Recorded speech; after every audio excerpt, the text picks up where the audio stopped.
الشاعر مراد البرعسي عنده بيت يقول يا ما يريد يسير ميم غير خون مقلال الخير ولاد الدهر يا ما يريد يسير. بشير جبرين قال له يا ما يسير ويطرى وما من بجاوي هين وين تخطره. بعد نجع متشاوط سكن في قطرة وراحتك حيلة والغلم والبير غبينين ما طقت مركة قطرة. اللي كان في برقة نبيه شهير واليوم جايزة فيه الزكاة والفطرة. سيد الخول والشول تم غفير هذاك هو اللي مطراه شينك مطرة يشيب اللي دوبه جنين صغير الا ابوه خجال فاح النسيم مطرة عليه خاونت نصبر عزام ندير. يا ما يريد يسير ما يم غير خاونت مقلال الخير ولاد الدهر.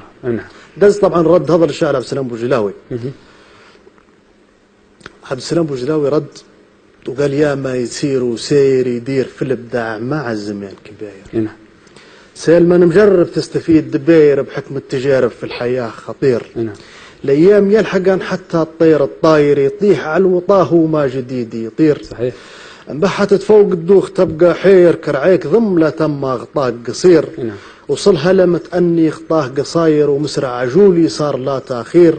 وحتى الدلولة تم رشيها عير جملها خفيف يسوق فيه الطرير. تقيض القيود ويتسع الداير ما عاد ليه مشرطها تطفير. تسبب الهلها مشكلة وخسير وتصدر وما شربت عطاش الضير. عجبني وحرك في الكنين ذخاير بيت المراد عليه رد بشير.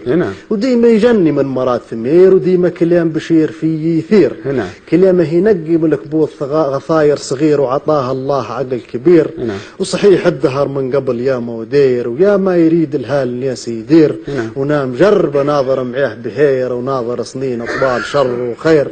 ونقول البشير اختار كيف تخاير الصبر راه ما كيفه ناقض خير ابدا. وراه فيه لكسور الزمان جباير وبالك عليك بريح خير الدير. ومنهم يجنك يا بشير بشير ونقولوا بشير اليوم جاه بشير. ونشوفك مع الحبيب وجهك نير ورايق بعد الحزاب والتقدير. يا ما يريد يسير ما يم غير خولت مقلال الخير ولات الدهر.